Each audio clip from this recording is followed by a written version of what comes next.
Hello, everyone. Welcome to the Veterinary Business Podcast, your ultimate resource for developing a successful veterinary practice and career.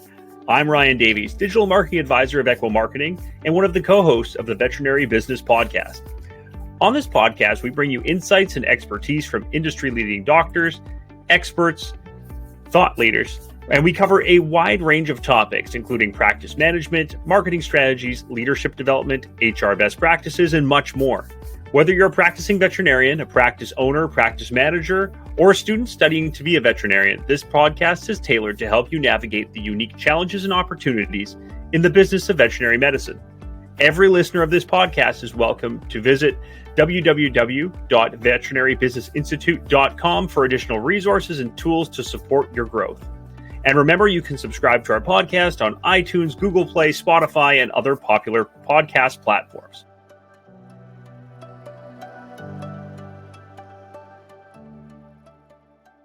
Today, I'm excited to talk to Naren Arulrajah, the founder of the Veterinary Business Podcast and CEO of Equo Marketing, about maximizing call conversions for pet parent engagement in the veterinary practice. Let's jump right in. Naren, thanks so much for joining us here today. Thank you so much, Ryan. I'm looking forward to our conversation. I think this topic we're going to be talking about today about how to improve the way the phone is answered is a critical topic because it's not only about your marketing, but once you have the phone ringing, what are you doing with those phone calls? Are you booking those appointments? Absolutely. And I think, before we jump right into this, let's tell our listeners a little bit more about yourself. For those not familiar, I think almost everybody is, Naren. You're basically a celebrity in this space, but fill us in a little bit tell us who you are, tell us about your story and about the Veterinary Business Institute. Absolutely. I know you're kind, so thank you for that. Well, my story is, I have been helping veterinary practice owners going back to 2008. And so we focus on helping practices with their websites, with search engine optimization. I'm the founder and CEO of a company called Equa.com, EKWA.com. And our goal is to help veterinary practice owners dominate Google, do extremely well with search engine rankings, and then, of course, track all of that through phone calls. So we even listen to phone calls, track phone calls, and provide coaching around it. So the entire marketing, funnel is optimized. 95% of our clients never leave us. We still have veterinary clients who have been with us for more than a decade, 15 years even. And that's because, when they get results and the cost is a fraction of what they're used to spending with advertising and so forth, they never leave us. They become lifelong clients. And I think that's incredible, because I think that's exactly what we're here to talk about today is, how to end up with more, those, get the phones ringing and get those online appointments booked from more pet parents looking to kind of have that long-term lifetime value in terms of finding you, choosing you, and then staying with you. But let's talk a little bit about that before we dive in, about what exactly is the veterinary buyer's journey today. In today's world, the digital age, it has changed from even when, you mentioned you've been doing this for over 15, almost 20 years now. It's changed over that time. So what kind of shapes that new first impression for veterinary practices? Absolutely. So the buyers today, of course, if they have a veterinarian they're happy with, they're probably going to go to that veterinarian. The only exception is they believe that the veterinarian is not able to help them. Like in our case, our dog had some emergency and we took them to our vet and he couldn't help. Like he didn't know what was going on. So we had to go and find some specialist clinics. And of course, our doctor recommended somebody, but we also wanted to do our own research.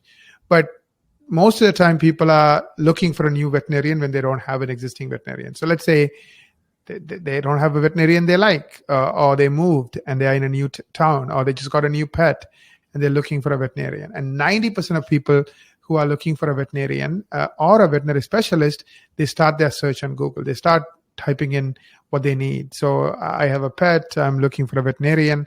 They might type in veterinarian near me, veterinarian in the city name. They might type in, dog doctor, cat doctor, because some of them don't realize that, veterinarians can treat all kinds of animals. So there's hundreds of different keywords they're typing in. Somebody might be interested in a shot and they might be typing in that particular shot they're interested in. Somebody might be interested in a checkup or dog dentistry, whatever that they're interested in, they type it into Google. That's what 90% of the patients do today. And when they type it into Google, they see two things. One is the free listings, whether it's on the maps or below the maps. And the other one is the Google ads. If they click on the free listing, which is what we call search engine optimization, they will spend 90 seconds on the page they clicked on. If they click on the paid ad, they will spend 15 seconds. How do we know this? Like I mentioned, we work with close to 500 doctors across the country, and we have studied all of this, for the last 17 years. So we know ad people will give you 15 seconds, SEO people will give you 30 seconds. First step is them typing what they need into Google, trying to find the answer, right? That's step number one. Step number two is they go to that page. When they go to that page, are you impressing them enough for them to pick up the phone and call you, or you are not? Videos help, reviews help. There's lots of other things we can do to make that landing page where they end up after they type in that, search on Google, amazing. So if it's amazing and compelling, they're going to pick up the phone and call you.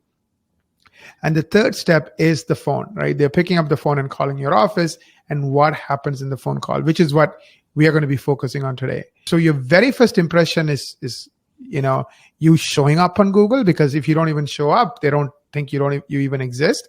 So that's the very first impression. So get that very first impression. You show up on Google results. Second is you have this amazing landing page. That's the second impression. But the third and the most important human-to-human impression is that first phone call. And somebody from your office says, "Hello, I'm Jenny. Who am I speaking with?" Yeah, I think that's again, like you said, the first step is get found. You got to make sure you get found. Without getting found, nobody can choose you, right? But let's kind of bypass that for now and talk about, that getting chosen. They want to come and see you. They've decided, yes, you're who's going to take care of my pet, or I'd like to find out more if you're the right person for this a little bit even further over a phone call, as you mentioned. And we talk about this all the time. We talk to practice owners who are like, do you know your call conversion rates? Do you understand what that looks like? And they're like, how many calls are you converting for people, new patients? And Naren, we always hear the same thing. I sure hope most, right? And that's kind of, it's a hope is a thing, and you're hoping it's most of them, or you assume it's most. But really, in reality, only about a third of patient calls get booked into veterinary practices, which is a staggeringly low number. So, again, asking the expert here, Naren, why is that, and how can that be improved upon? Absolutely. I think the reason it's the case is nobody knows what their conversion rate is. If you ask 10 practice owners today, how are you doing with phones? They'll say, I'm doing great. How do you know? Well, that's what the person who answers the phone told me. It's like asking my 10-year-old son. I don't have a 10-year-old son. I have an 18-year-old and a 21-year-old. Asking my kid, how did you do on math? Oh, I did great. How do you know? Well, I think I did great. Versus looking at the, exam paper and the marks, or looking at the grade at the end of the semester, right? And unfortunately, we all have this bias, and the bias is we are doing a good job, right? So it's not like your team is malicious and trying to fool you. They really think they're doing as best as they could. So of course, in the self-grade, they're doing great. So that's the number one reason why most practices only convert 1 out of 3 new patients or new calls from pet parents, but they don't even know it. They think they're doing great. So find out what your conversion rate is. And the way you find out is you literally have to listen to 100 calls and then count all the new patient calls of those 100 calls, and then see how many of them actually booked an appointment and how many did not. That will tell you what our conversion rate is. So we work with quite a few veterinary practices. There was one practice I was looking at recently. They're only converting like 53% of their new patient calls. So over a year, that could be like hundreds and hundreds of new pet parent calls who are not getting booked into appointments. Yeah. Of course, with this particular client, we followed up, we shared their insight. They started looking at it and they started working with their team to say, okay, how do we change it? How do we improve it? Because think about it this way, right? Let's say your marketing is working, but you're not converting those people. You're just wasting the money and time and effort put into marketing.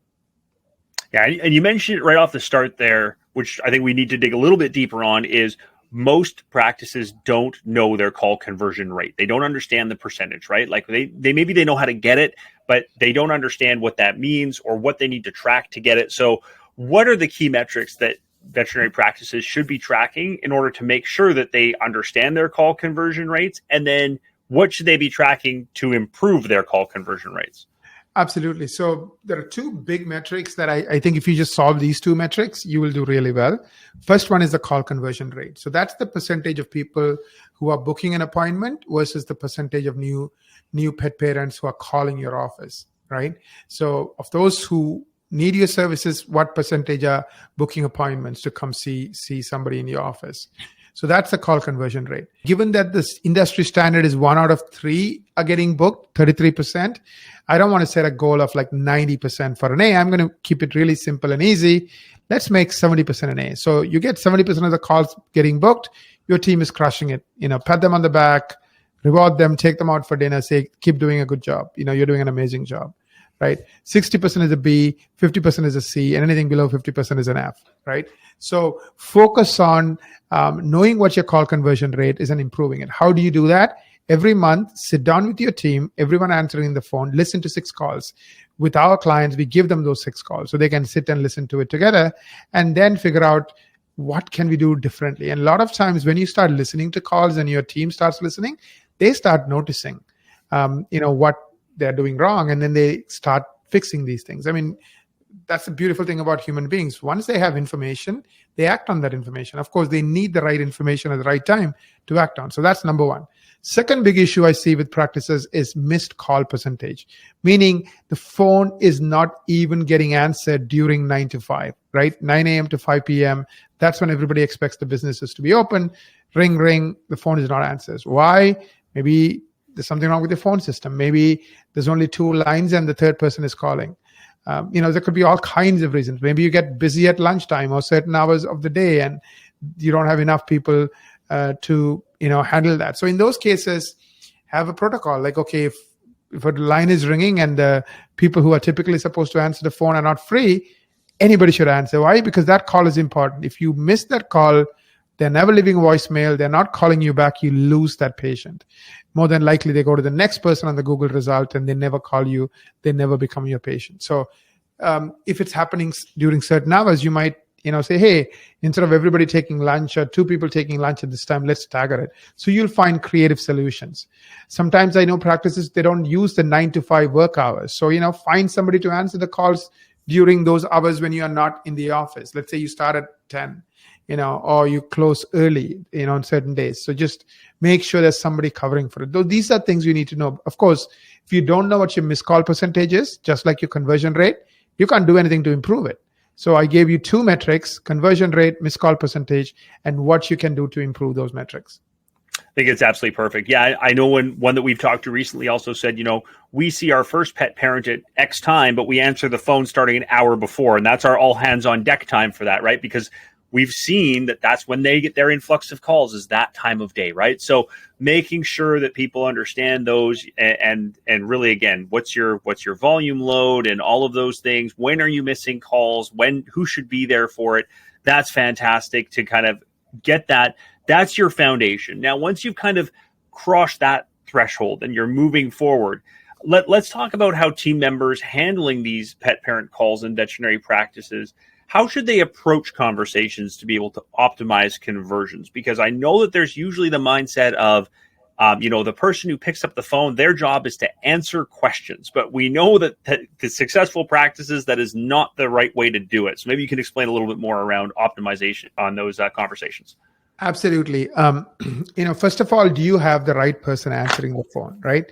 You, Ryan, for example, you love people. I mean, look at your voice. You're excited. It's high pitch. You love talking to people, right? And there are some people who love, let's say, filing paperwork, organizing information. There are some people who like to work with pets. So find somebody who loves people, who gets excited about people, who kind of lights up when they're talking to somebody new, right? That's number one. So you're looking for somebody, who, and you can use a test called DISC, and typically somebody who's a high I, has that people, they are people, they love people. Second one is they need to have some level of confidence. So again, if you were to use the DISC personality testing, they have somewhat of a high D as well. Not as high in the I, but some medium high for D. And that's because, you have to be confident, right? If you don't believe in your product, if you don't believe in what you do, how can your pet parents believe in your practice, believe in your doctor. So that's the key, right? Make sure you have the right people, because if you put the wrong person, training can only go so far. Second one is, remember I said, once you start getting these 6 calls and you're starting to listen to them every single month, and some of them are good calls, meaning you booked the appointment, some of them you did not. There are few components of every successful call. So I don't like scripting, because people forget the script, or it sounds like a script and the person on the other line is not convinced. So that doesn't work. So instead of scripting, figure out what are those key talking points, key things you want to say, and then say it well. So the very first thing you want to do is to introduce yourself by the name. So, hey, I'm Jenny, or I'm John, or I'm Naren. Thank you for calling, ABC Veterinary Services. How can I help you today? And then if the patient give their name, find out, hey, Jenny, can you let me know who I'm speaking to? And by the way, what's your phone number in case we get disconnected? Oh, I'm Ryan. So the patient would say, I'm Ryan, and here's my phone number, right? So now you get the name. Why do you need the name? Because the name is the sweetest thing in any language for any person. So when you use that name, it starts building that rapport, that relationship. A few other tips. Again, these other talking points, it depends on the situation. You may or may not use them. So if there's a problem or something, empathize with the patient, empathize with the caller, the pet parent. Like, let's say there's something, happened and the pet parent is concerned. Empathize, feel their pain, acknowledge their pain, show that in your voice, right? If they said, make them feel welcome, so for example, they said, they moved into the town recently. Say, welcome to ... town. We are so glad we moved here. And by the way, we love helping patients or helping pet parents who move into this town. And we have many patients just like you. Make them feel reassured, make them feel welcome. Let's say they mentioned the spouses in the military, appreciate them for that, right? Like, make them feel important, make them feel appreciated. Then try to find out the reason why they're calling. For example, somebody bought a new pet and they want to make sure the pet is healthy and has all the shots. So, congratulate them for that and appreciate and make sure they know that you understand why they're looking for a new veterinary practice, or, if it's a specialty practice for that particular need they have.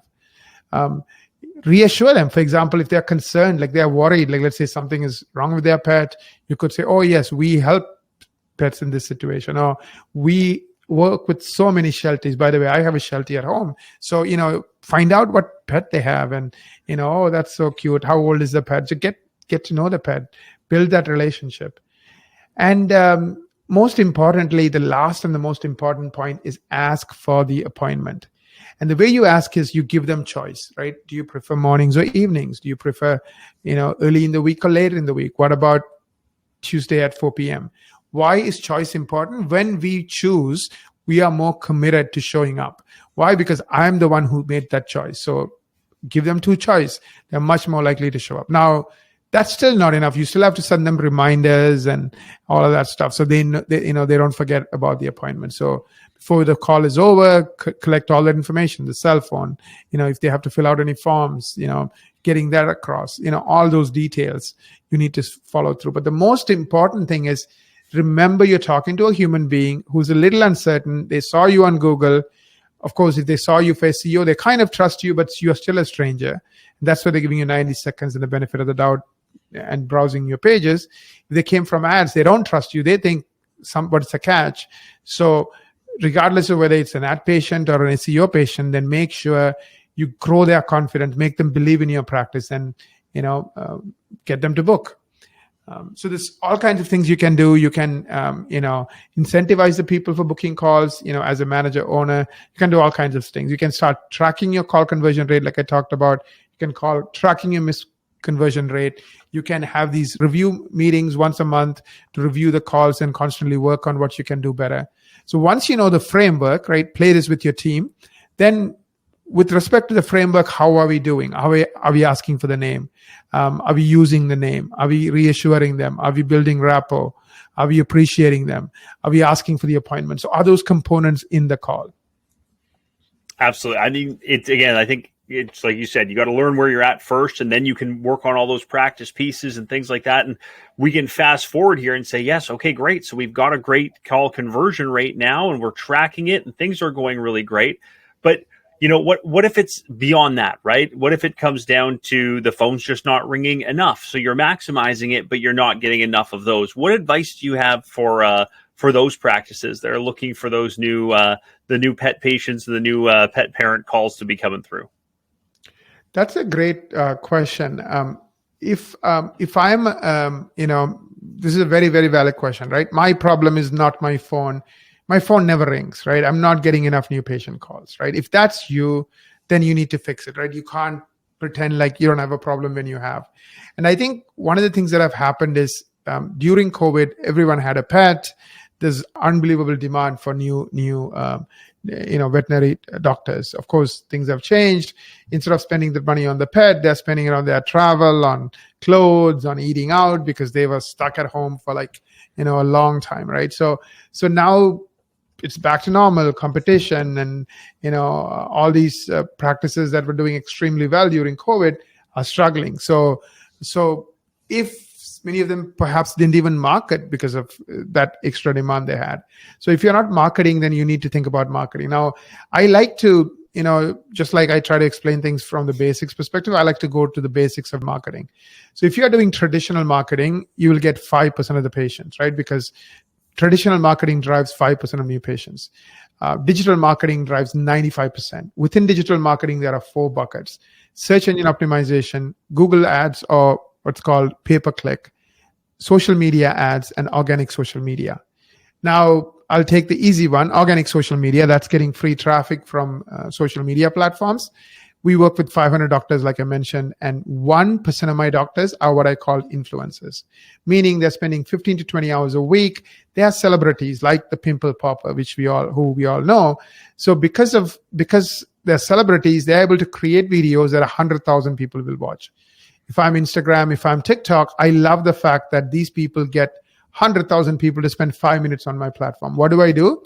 I send 99% of the free traffic to these influencers. So if you're not in that influencer camp, you're going to get nothing for free. So notice that. If you're an influencer, you're getting 100,000 views on your videos, keep doing it, continue to build on it. But if that's not you don't want to spend the 15 to 20 hours, you don't want to put your life out there, you don't want to become a celebrity like Oprah, then don't spend more than an hour on social media, free social media, and don't spend more than $100 on free social media. So that's out of the way. So then other 3 options are SEO, Google ads, and social media ads. SEO is by far the least expensive. So if you were to do Google ads to get the same patient, you would be spending at least 5 times more, and over time it could be 10 times more. So whatever you can accomplish with SEO at the end of year 1, let's say it's costing you $1,000. To get the same results, you need to spend $5,000 at the end of year 1 with Google ads. At the end of year 2, the same amount of patients, you need to spend $7,000. Why is that? SEO gets better and better over time because you're building on what you did last month. Google ads, on the other hand, gets more and more expensive because Google needs to make more money every year to keep the investors happy. So that's kind of the difference between SEO and Google ads. Remember I said, the average person coming from SEO will give you 90 seconds, and the average person from an Google ad will give you 15 seconds.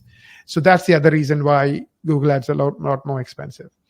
So keep that in mind. Now, SEO is difficult because why? Google makes so much money from ads. So they limit the number of people who rank on Google. So 5% of you will get 95% of the free traffic from SEO, and 95% of you will get no free traffic or almost no free traffic from Google, which means you have to give Google lots of money for ads. Just like, social media, free social media only goes to the 1% of influencers. SEO goes to the top 5% of those who have mastered SEO. Social media ads is the most expensive. It's at least 2 times more expensive than Google ads. The average person coming from social media will give you only 5 seconds. So SEO is 90 seconds. Google ads is 15 seconds. Social media ads is 5 seconds. Why? It's also an ad, so they don't trust it. Also, they were not looking for a veterinarian when they saw that video, maybe from Kim Kardashian or some other video you're watching. They are just showing you this ad randomly. So what are the chances the person who's watching a video from Kim Kardashian is excited about a veterinarian. So you need to play the numbers game even more, which is why it gets even more expensive. And the other challenge with social media ads is you'll have a lot of no-shows because they don't even remember clicking on the ad because they were engrossed by that video they were watching. So they're like, who are you? I don't even remember clicking on the ad. Anyways, so that's kind of a simple way to think about it. But I do think, given that SEO is 1/5 the cost of Google ads and 1/10 the cost of social media ads, I think any practice in 2024 who is ambitious should look at how do I get into the top 5%? How do I get all that free traffic and create an unfair advantage? And the good news with SEO is you don't need to become a celebrity to do it. You can let experts do it. You have to help them a little bit, but as long as you get the right experts, they can take care of it for you. I think that's absolutely, that's perfect. Again, it comes down to that, just like we did with the call conversions and how to boost them, it comes down to knowing where you are today, right? So I think that's a big part of it. Yeah. Yeah. So I'm going to make a suggestion, Ryan. People know you as one of the co-hosts of this podcast, and you're very knowledgeable in marketing. And so I think people know you from that. What if we, as a gift, offer everyone listening a free marketing strategy meeting where, we analyze how well the practice is doing with regards to SEO and with regards to digital marketing in general. So it's 6 hours of research and then, 1 hour of conversation to really share all that information with the doctor. What do you think about us doing that, Ryan? I think that's a great idea because, anybody who's taking the time to listen today is obviously invested in wanting to improve their practice, learn about how do I get the phone to ring more? How do I convert those? Am I doing all of the right things to even talk about call conversion in the first place? Because I'm getting those phone calls coming in. So I think that's a wonderful thing. People who are already investing the time listening to this, they care about the growth of their practice. That is a great thing that we can definitely offer for them. And, what I'll do is we'll make sure that you get booked with me directly. And what we can do is put together that strategy meeting for you. To Naren's point, it's something I personally spend hours of time before, and I go through and I see, how are you ranking? What are your lighthouse scores? Is your site technically sound? Is it safe and secure? Is it fully accessible? Is it performing well? Do you have name, address, and phone number consistency? And do you have original content? Are you coming up for the right search terms? As you mentioned, maybe you're doing well as vet near me or veterinarian near me, but like for me, I skip those because I'm looking for a specialist, or I was looking for a specialist on hip dysplasia. I am looking for a specialist right now with dogs in treating congestive heart failure and things like that, where I know who can I go and see that maybe really wants to do this. And as you mentioned, dog dentistry and things like that. I got 14-year-old dogs. I apologize. You may be able to hear one on the microphone snoring literally on my feet right now. So that is my life, right? And I think that's a great idea. We can go through and find out all of those rankings, your NAP consistency. Do you have original content? Are you targeting the right audience? How are you doing with your Google reviews? And as you mentioned, why would people choose you? Do you have all of those important elements on the page to do all of that? So absolutely. If you don't mind, I'm going to if you go to veterinarybusinessinstitute.com/MSM for a marketing strategy meeting /Ryan, so my first name, that's the link. You can book directly in my calendar, or you can even call or text me at 204-898-0528, and that's directly to me. Let's have a conversation. I think that again, if you're already listening to this, you're already invested. You want to improve your practice. Let's start you out with that strategy meeting, so you know where you're at today and how you can make those improvements. Great idea. Yeah, can you share that link again and the phone number again? And I honestly think this would be the best use of your time. I know it's a $900 value. We are gifting it to you. Find out if this is your problem, what you need to do to, solve it, right? And then once you have the blueprint and the plan, then you can decide what to do with it. Absolutely, yes. So it is veterinarybusinessinstitute.com/MSM/Ryan, and that's the link to go through and book. It'll get you directly to the calendar and find that hour in there to have that conversation. Or again, if it's easier right now, you're driving, you're scribbling down, pull over, make sure you write it down safely. Or if you're busy right now, 204-898-0528. Send me a text, give me a phone call, happy to help. And like we said, let's get that foundation, find out where you are now, and start building you for the future for all of the great things to come. Excellent. Great idea, Naren. Yeah, absolutely. Let's do that. So with that, I think, Naren, any closing thoughts, anything else you wanted to kind of bring to the table here before we sign off on this great episode? Yeah. I mean, I love this quote from Chet Holmes. He said, successful people don't do 1,000 things. They do 10 things 1,000 times. So, the way the phone is answered is one of those things, 10 things. Dominating marketing and especially SEO, I think, is one of those 10 things. So find out what those 10 things are for you. Google reviews, I think, is one of those 10 things. And then just master it, do it well, pay attention to it. Your business will continue to get better every single year. Your numbers will continue to get better, and you're going to be more successful this year than you were last year, and so forth.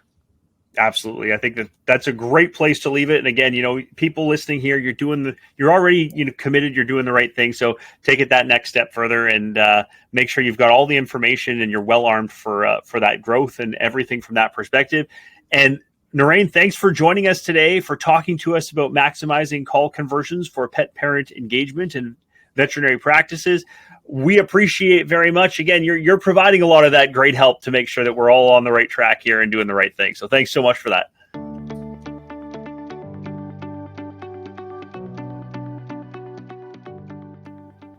And with that, I also want to take a moment to thank our listeners. We appreciate each and every one of you, and we can't do what we do without you. So if you like our podcast, please kindly share it with your colleagues and friends on social media. Please don't forget to leave us a review on your favorite podcast platform. It's your reviews that will help other doctors and practice owners find us. Until next time, keep striving for excellence, making a positive impact in the lives of your patients and pet parents. And I'm wishing everyone an amazing week ahead. Thanks so much. Take care, everybody.